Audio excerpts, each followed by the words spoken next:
자주 비유로 백성들을 가르쳐 주시고 또 백성들에게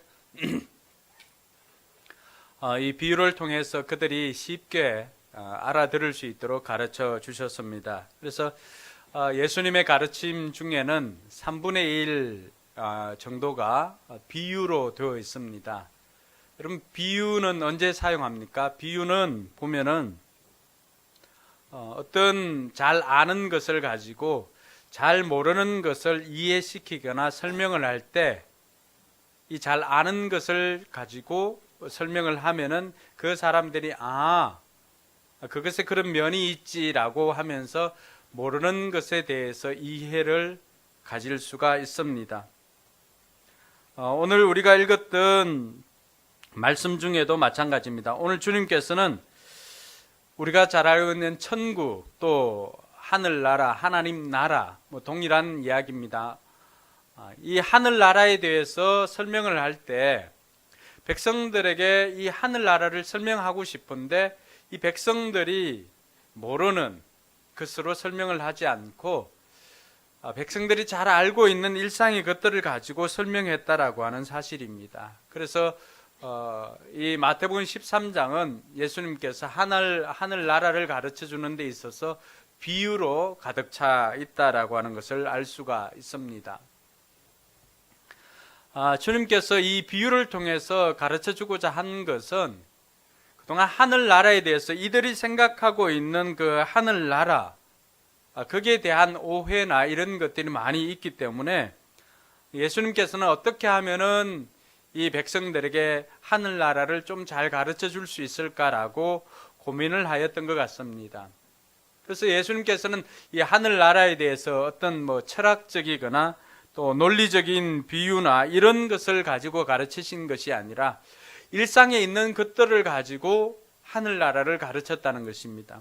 어떤 경우에는 들에 피어 있는 꽃을 가지고도 하늘나라를 설명해 주었습니다. 어떤 경우에는 공중에 나는 새들을 통해서도 예수님께서는 하늘나라를 가르쳤습니다. 그리고 어떤 경우에는 또 어부가 그물을 던져서 고기를 잡는 것을 가지고도 이 하늘나라를 가르쳤습니다. 농부가 농사를 짓는 것을 통해서도 하늘나라를 가르쳤습니다.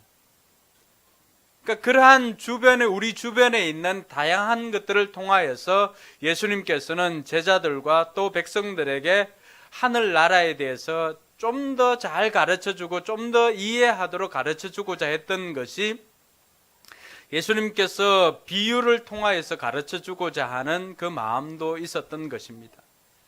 한 걸음 더 나아가서 이 하나님 나라에 대한 이 비유를 왜 예수님께서 비유를 통해서 가르쳐 주었을까? 오늘 우리가 읽지 않았지만은 11절에 보니까 그런 내용이 있습니다.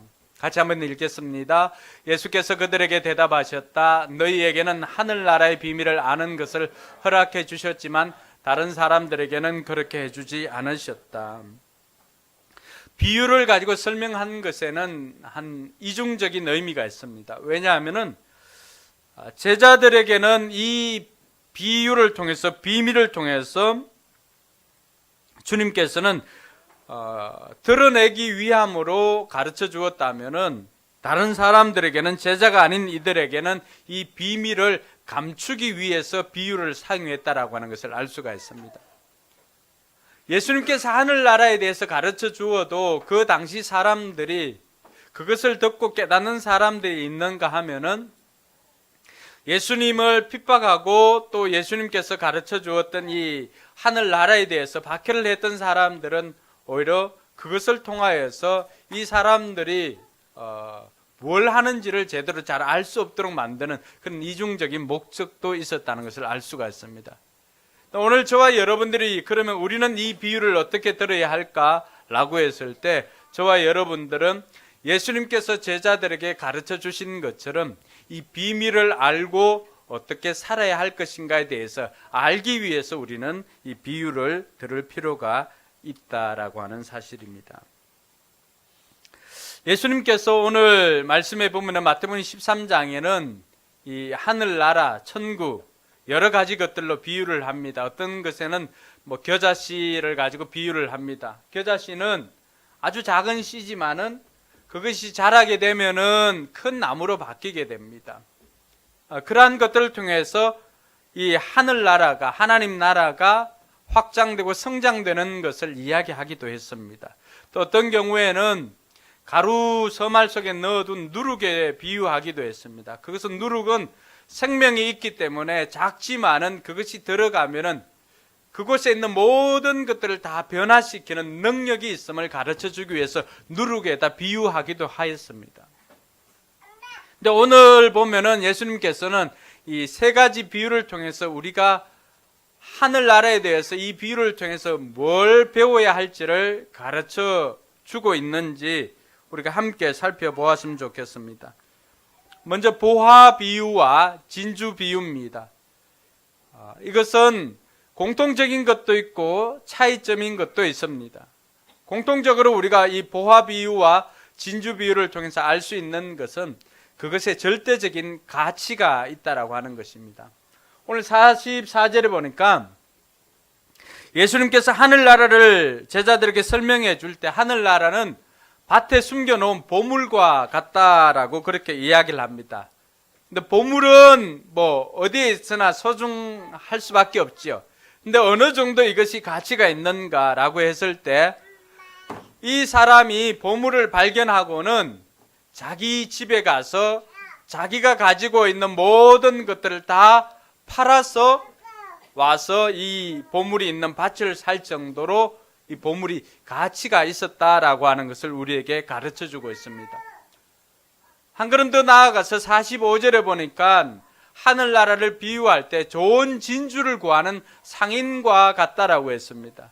이 상인은 아마 무역을 하거나 도매상이었던 걸로 우리가 이해를 할 수가 있습니다.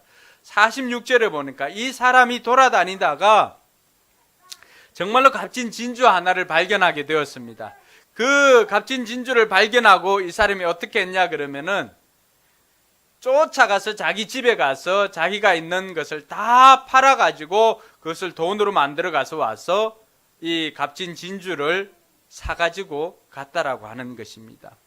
그래서 이 보화와 진주를 찾는 상인을 통해서 우리가 알 수 있는 것은 하늘나라라고 하는 이 가치는 내가 가지고 있는 그 어떤 것을 다 팔아서 살 정도로 그만큼 절대적인 가치를 가지고 있는 것이다 라고 하는 것을 우리에게 말해주고 있습니다. 뿐만 아니라 밭에 감추인 보화를 통하여서 알 수 있는 것은 이 하늘나라라고 하는 것은 외현적으로 드러난 것이 아니라 내면적으로 감추어 있는 보물이다라고 하는 것을 알 수가 있죠. 44절에 보니까 밭에 숨겨놓은 보물과 같다라고 했습니다. 이 밭에 숨겨놓은 것들은 쉽사리 이렇게 겉으로 드러나지 않습니다. 이것은 하늘나라가 세상 사람들이 추구하는 그런 가치나 기준에 적합한 것이 아닙니다.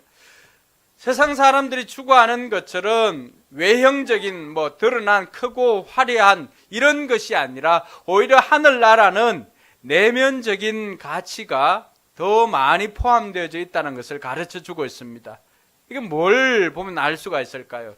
여러분, 우리가 이 땅에서 소중하게 생각하는 것들은 대부분 추상적인 것이고 내면적인 것들이 많습니다. 사랑이나 또 행복, 또 용서, 이러한 것들은 겉으로 드러나기보다는 우리 내면적으로 존재하는 것이 많이 있습니다. 뿐만 아니라 예수님께서 성령의 성품, 성령의 9가지 열매를 통해서 우리에게 가르쳐주는 그 예수님의 성품도 어떤 외재적으로 드러나는 것보다는 내면적인 가치가 더 있다라고 하는 것을 알 수가 있습니다. 그래서 하늘나라는 세상 사람들처럼 크고 화려하게 바깥으로 드러난 가치보다도 훨씬 더 내재되어 있는 가치가 많음을 우리에게 이 보물과 진주를 통해서 가르쳐주고 있다라고 하는 사실입니다. 뿐만 아니라 이 사람들을 보면은 또 이것을 발견한 사람들은 어떻게 했습니까? 이것을 발견한 사람들은 오늘 기뻐하며 집에 돌아가서는 가진 것을 다 팔아서 그 밭을 샀다라고 이야기를 하고 있습니다. 이 사람들은 진정한 가치를 아는 사람들이었기 때문에 진정한 하나님 나라, 하늘 가치를 아는 사람들은 억지로 마지못해서 자기에게 있는 것을 희생하거나 자기에 있는 것을 팔아서 사는 것이 아니라 어떻게 했다라고 합니까? 기뻐했다라고. 마지못해서 하는 것이 아니라 기뻐하면서 자신에게 있는 것을 기꺼이 포기하면서 자신의 소유를 포기했다라고 하는 것을 이야기를 합니다. 그리고 자기의 것을 포기했지만은 그러나 자기가 얻게 된 이 하늘나라의 보물, 또 진주보다도 더한 것이 더 가치가 있기 때문에 기꺼이 자기에게 있는 것을 기쁨으로 포기하고서라도 하늘나라의 가치를 붙잡았다라고 하는 것을 우리에게 말해주고 있습니다. 우리가 생각할 때는 아이고 세상에 그런 사람이 어디 있겠는가라고 했을 때 성경은 우리에게 바울이 그런 삶을 살았음을 이야기를 합니다. 여러분, 바울은 어떤 삶을 살았습니까? 성경에 소개하고 있는 바울은 자기가 당대에 이룰 수 있는 모든 것들을 지식적인 거나 아니면은 모든 것들을 다 이룬 사람이었습니다. 근데 이 사람이 부활하신 예수 그리스도를 만나고, 즉 밭에 감추인 보화와 같은 그러한 것을 발견하고는 이 사람은 어떻게 했습니까? 자기가 이때까지 쌓아 올렸던 이 모든 것들, 세상 사람들이 볼 때는 우러러보고 존경할 만한 그 모든 것들을 다 배설물로 여길 정도로, 아니 여길 정도가 아니라 배설물로 여기고는 하늘나라 그 보물을 향해서 자기의 전 인생을 걸었던 사람이었습니다. 여러분, 하늘나라 보물을, 하늘나라를 택한다고 해서 우리의 삶의 꽃길만 있는 것은 결코 아닙니다. 바울이 선택한 그 하늘나라 보물은 어떻습니까? 오히려 바울은 그냥 가만히 있었으면은 꽃길을 걸어갔을 법한 사람입니다. 그런 당대 최고의 그 문파에서 공부를 했던 사람입니다. 그리고 너무나 젊었던 바리새인 학자로서 사람들이 이 모든 것들을 존경할 만한 사람이었습니다. 그리고 자기는 태어날 때부터 유대인이었고 난지 8일 만에 할례를 받고 율법적이나 외형적으로는 전혀 손색이 없는 탁월한 지도자 역할을 할 사람이었습니다. 어떻게 보면 가만히 있으면 자신의 육신이 다하는 날까지 누릴 수 있는 부와 명예 이런 것들을 다 누릴 수 있는 사람이었습니다. 근데 어느 날 부활하신 주님을 다메섹 도상에서 만나고 난 다음에 이 사람의 가치관이 완전히 깨어져 버렸습니다. 지금까지 자기가 쌓아 올렸던 명예나 부나 이러한 것들이 자기가 그 다마스커스로 가는 길에 만났던, 어떻게 보면은 밭에 감추어 있는 보물과도 같은 그 보물을 발견하고 하늘나라를, 하나님 나라를 발견하고 난 다음에 자기가 가지고 있는 그 보물과 비교를 해보았습니다. 비교해 보니까 자신이 가지고 있는 이런 것들은 자기가 발견한 하늘나라보다는 비교할 수 없더라고 하는 것입니다. 어느 정도로 배설물과도 같은 것이었다라고 하는 것이었습니다. 그래서 바울은 이 모든 것들을 다 포기하고 내려놓고는 자기가 발견한 그 하늘나라라고 하는 이 보물에게 자기 모든 인생을 걸었던 것입니다. 우리가 생각할 때는 바울은 성경이 나오는 인물이니까 그럴 수가 있지라고 생각할 수도 있는데 그렇지 않습니다. 바울 한 사람만 있다면은 우리는 그럴 수도 있고 안 그럴 수도 있겠지만은, 그러나 이 땅에 살았던 수많은 믿음의 선배들이 우리에게 보여주었던 것은 그런 것이 아니었습니다. 영국에 우리가 선교단체 중에 웩이라고 하는 선교단체가 있습니다. 웩을 창설한 사람이 찰스 스터드라고 하는 사람인데, 이 찰스 스터드는 영국에서 부유한 집에서 태어난 사람입니다. 그러니까 빅토리아 여왕 시대 때니까 1800년 저 후반대 사람입니다. 그러니까 아버지가 무역을 하고 이렇게 했기 때문에 굉장히 부유합니다. 그래서 어릴 때부터 사냥을 하고 크리켓을 즐겼던 그런 사람이었습니다. 그러니까 고등학교도 명문 이튼 고등학교를 다닐 정도로 머리도 좋고 또 운동도 잘하고, 크리켓은 당대 영국에서 국기라고 할 정도로 최고의 인기 있는 스포츠였는데 그 가운데서도 최고의 탁월한 실력을 보유한 사람이었습니다. 이 찰스 스터드가 캠브리지 대학에 들어갔습니다. 캠브리지 대학의 트리니티 칼리지에 들어가서 그때 당시에 이 크리켓으로는 영국을 대표하는 국가대표 주장의 역할도 감당을 했습니다. 그러다가 어느 날 형 조지 스터드가 죽는 것을 목도합니다. 조지는 몸이 병약해서 늘 누워 있기도 하였는데 이 조지가 죽음을 당하는 그 순간에 자신들이 가지고 있는 부나 또 명예 뭐 이런 것들이 영혼 앞에 선 인간에게 아무런 도움을 줄 수 없다라고 하는 것을 깨닫게 됩니다. 그래서 이 순간 찰스 스터드는 영혼 앞에 선 인간들에게 필요한 것은 세상에 있는 화려함이나 명예나 부가 아니라 진정한 그 앞에서 당당하게 그 죽음의 문을 열고 들어갈 믿음이 필요하다라고 하는 것을 깨닫고 더 나은 가치를 위해서 자신의 생을 드릴 생각을 합니다. 우리가 잘 알고 있는 캠브리지 7인이라고 하는 그 중에 이 찰스 스터드가 들어가 있는데, 그래서 이 찰스 스터드는 대학을 졸업하고 난 다음에 무디의 설교를 듣고는 자기가 남은 생에 하나님 앞에 헌신하고 크리켓 동료들을 주님께로 인도하고는 자신은 선교사로 나가게 됩니다. 그가 선교사로 가기 전에 이런 고백을 합니다. 만일 예수 그리스도가 하나님이시고 나를 위해 죽으셨다면 내가 그분을 위해 하는 어떤 희생도 결코 클 수가 없습니다 라고 하는 고백을 합니다. 여러분, 선교지에 간다라고 하는 것은 자기가 얼마나 이 크리켓을 좋아했냐 그러면은 자기의 모든 아버지가 돌아가고는 더 크리켓에 전념을 했거든요. 선교지에서는 그런 것을 할 수가 없잖아요. 그럼에도 불구하고 자기가 이제 다 내려놓고 제일 먼저 떠난 나라가 중국입니다. 중국. 그래서 우리가 허드슨 테일러나 이런 사람들 다 이 찰스 스터드와 동년배 사람이고 그때 당시에 헌신하였던 사람입니다. 이 찰스가 중국으로 들어가기 전날 모인 사람들에게 이런 고백을 합니다. 여러분이 자신의 모든 것을 하나님께 내어드린 후에야 하나님은 여러분 속에서 역사하실 것입니다. 그리고 여러분이 무엇을 해야 하는지 알려주실 것입니다. 어떻게 보면은 밭에 감추어 있는 보물을 발견한 사람의 고백과 다르지 않습니다. 그 보물을 발견하고는 모든 것을 하나님 앞에 내어드리고 그 보물을 얻기 위해서 하나님 앞에 내어드렸는데, 그러고 난 다음에는 하나님께서 이 사람에게 뭘 해야 될지를 가르쳐 준다라고 하는 것입니다.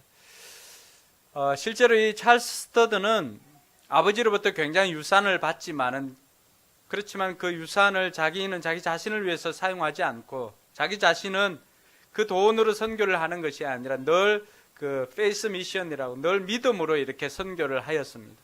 그래서 중국, 인도, 그리고 식인종에게도 선교사가 필요하다는 이야기를 듣고는 중앙 아프리카에 가서 선교를 합니다. 그리고 마지막으로 1931년도에 71의 나이로 콩고에서 생을 다합니다. 그가 부자의 아들이었지만은 그 세상에 있는 물질적인 부 이러한 것들을 다 포기하고 갈 수 있었던 것은 자기가 생각했던 그 모든 가치나 이런 것들이 세상에서 귀하다고 생각했던 것들이 한낱 죽음 앞에서는 아무런 영향을 발휘할 수 없었기 때문에 진정 영혼 앞에 선 인간들에게 있어서 가장 중요한 가치가 무엇인가를 깨달았고, 그는 그 깨달은 것을 통해서 하늘나라를 위해서 자신의 모든 것을 내어놓고 하나님 앞에 올인했던 것을 알 수가 있습니다. 오늘 밭에 감추인 보물이나 아니면은 진주를 구하는 장사나 상인이나 이 사람들이 공통적으로 경험했던 것이 바로 그것입니다. 그 보물을 얻기까지 이 사람들은 마지못해서 억지로 한 것이 아니라 기쁨으로 자기에 있는 것을 팔고서는 그 보물을 성취했다라고 하는 사실입니다. 저와 여러분들의 삶과 이렇게 비교를 해보아도 이들이 얼마나 그 가치를 잘 알고 있었는가를 알 수가 있습니다. 우리가 헌신하지 못하는 이유도 바로 여기에 있습니다. 우리가 소유한 하늘나라, 우리가 살고 있는 하늘나라가 얼마나 가치 있다라고 하는 것을, 그 가치를 잘 모르기 때문에 우리는 거기에 쉽게 헌신하지 못하는 경우를 볼 수가 있습니다. 아직까지는 눈에 보이지 않는 그 내면적인 가치보다는 눈에 보이는 세상의 것들이 훨씬 더 가치 있게 보이기 때문에 우리는 쉽사리 이것을 선뜻 결정할 수가 없습니다.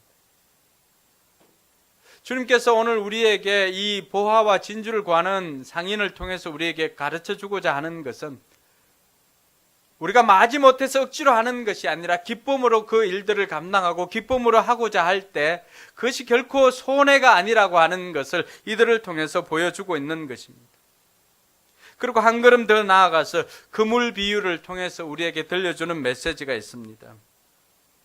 그물은 어떤 것입니까? 그물을 보면은 오늘 47절에 보면은 하늘나라가 바다에 그물을 던지는 것과 같다라고 했습니다. 이 그물을 던져서 온갖 고기를 잡아 올리는 것과 같다라고 했는데 이게 쉽게 매칭이 안 됩니다. 여러분, 천국과 이 그물과 무슨 연관이 있을까요? 48절에 보면은 그 그물을 통해서 고기를 끌어올린 다음에 행하는 이 행위가 천국과 관련이 있음을 가르쳐 주고 있습니다. 그물이 가득 차면은 해변에 끌어올리고 난 다음에 앉아서 사람들이 고기를 이렇게 좋은 것과 나쁜 것을 구별을 합니다. 저도 바닷가 출신이기 때문에 이런 새벽에 어른들이 나가서 고기를 잡아오면은 그 업판장에 이렇게 들어와서 하는 게 있습니다. 그물을 던져서 가지고 올 때 일단은 들어올 때는 그냥 다 그 수통에 담아서 옵니다. 그 다라이, 고무 다라이에. 그리고 와가지고 하는 게 있습니다. 그물에서 고기를 벗겨내고 난 다음에 하는 것이 있는데 뭐냐 그러면 좋은 것은 이 살려서 다라이에 이렇게 담지만 그렇지 않은 것들은 이 팥질하고 다 버립니다.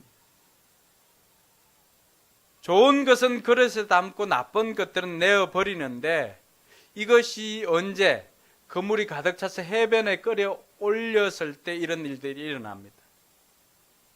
즉, 이 땅에서 살아갈 때는 우리가 그물 안에 있는 고기와 같습니다. 좋은 고기, 나쁜 고기 함께 있습니다.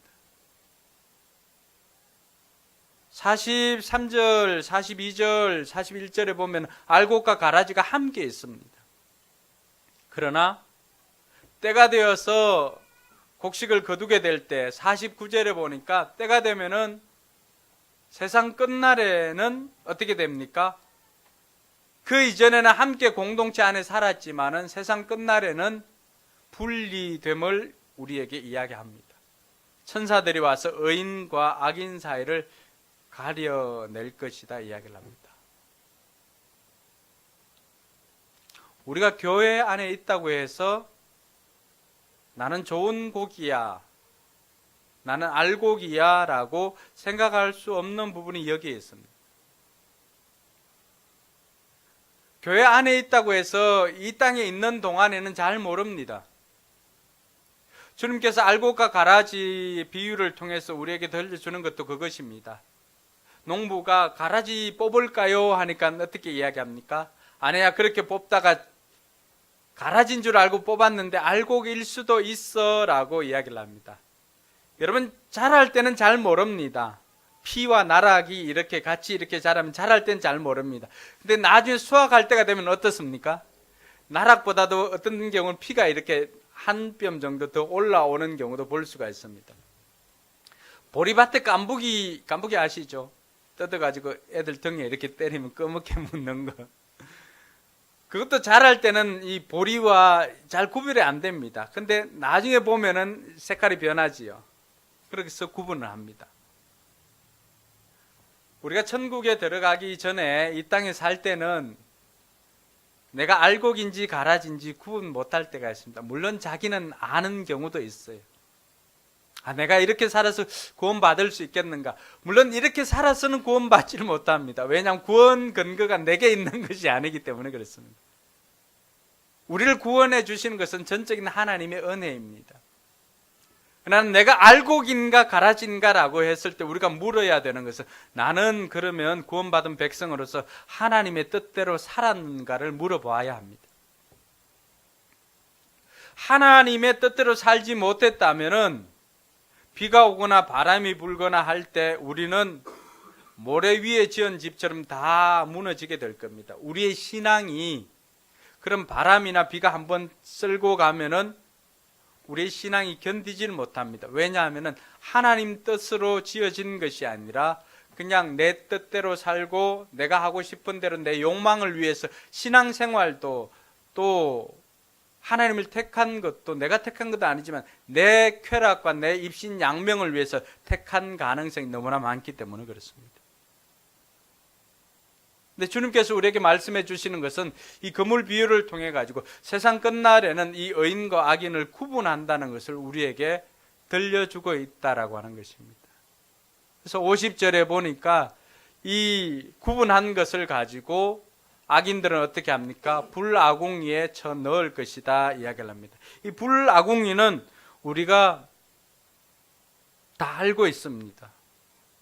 우리가 생각하는 지옥이 바로 그러한 것이죠.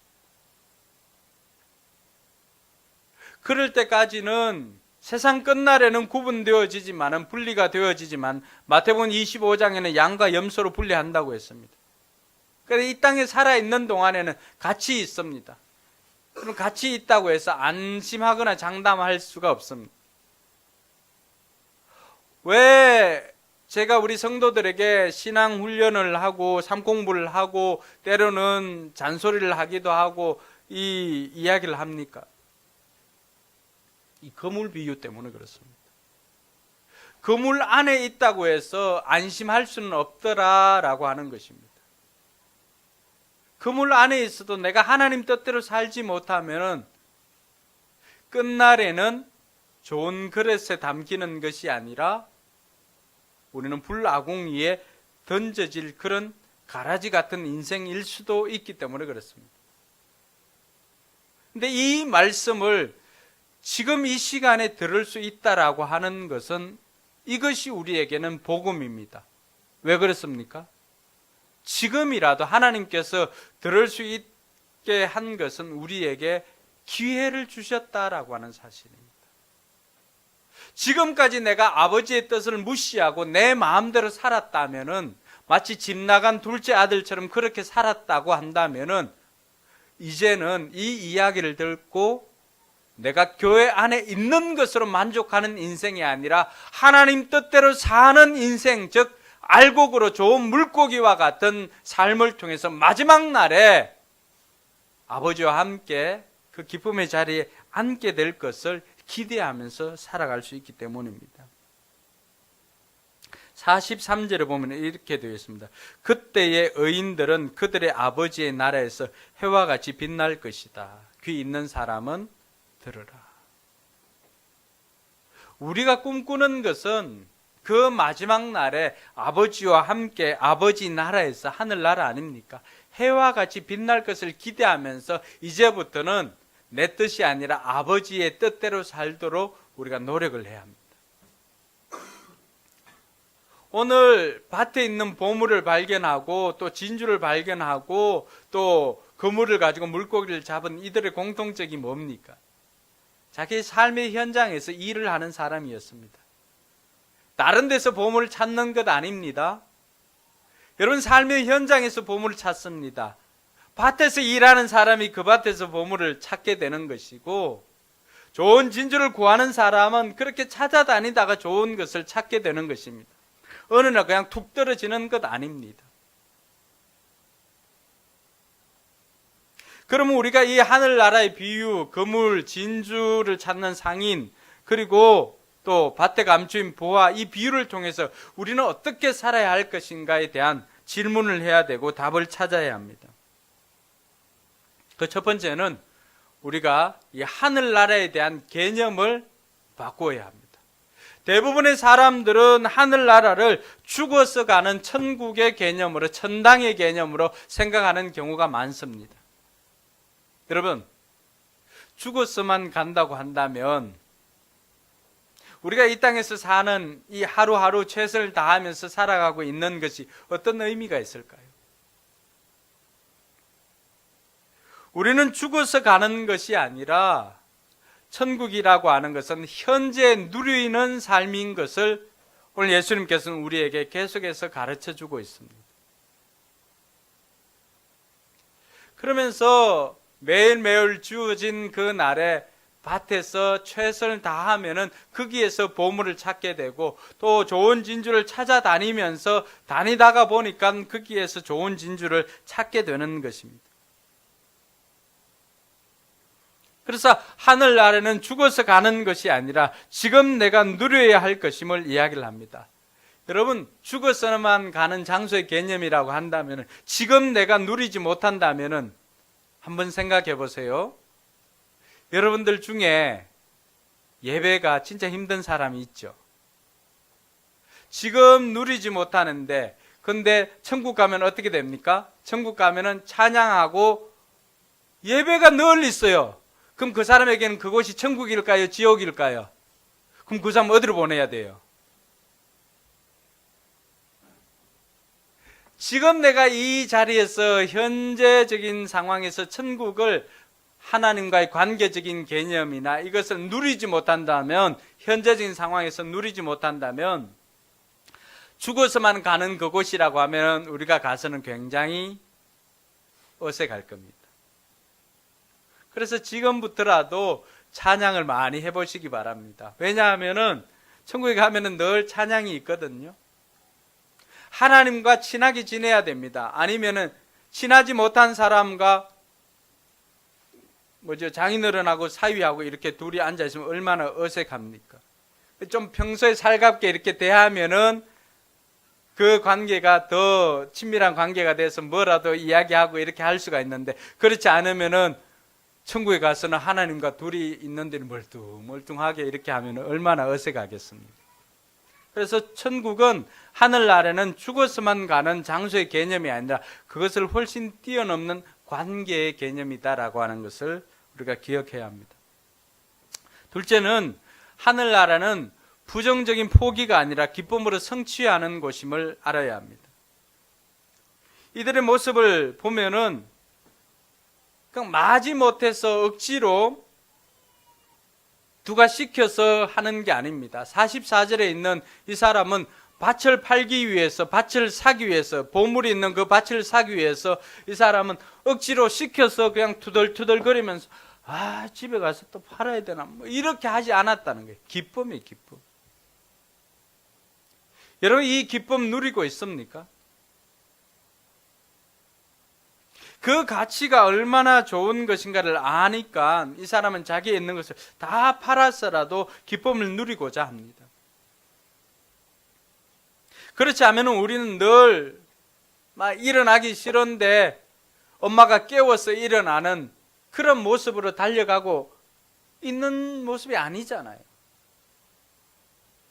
하나님께서, 예수님께서 우리에게 천국을 가르쳐 줄 때 천국은 그렇게 억지로 하는 게 아니야, 마지못해서 하는 게 아니야, 기쁨으로 성취하는 것이야 라고 하는 것을 가르쳐 줍니다.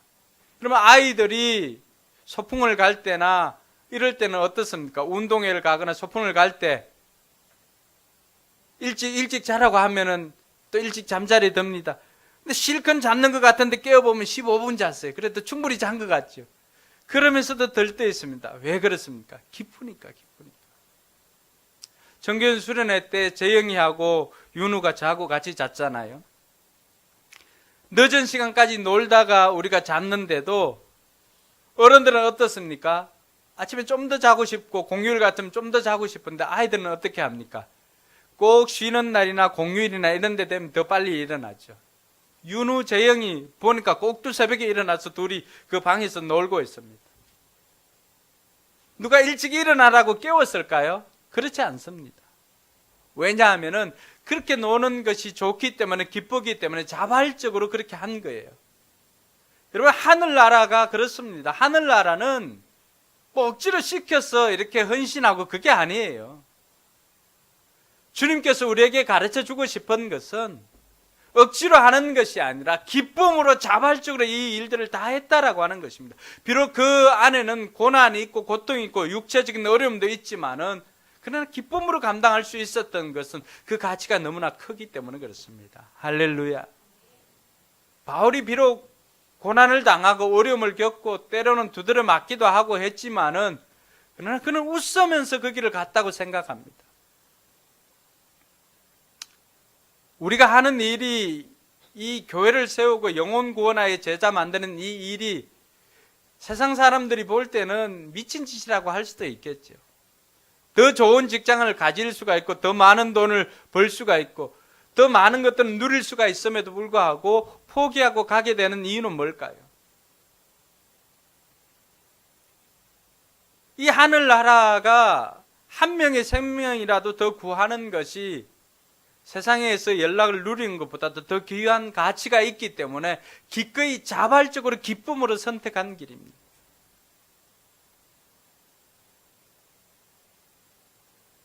기쁨으로 자발적으로 선택했다고 해서 꽃길만 있는 게 아닙니다.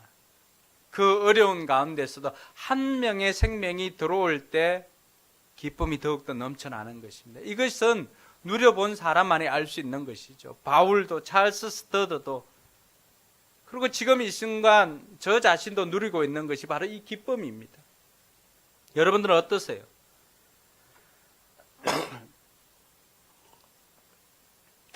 그래서 우리는 이 하늘나라라고 생각하면은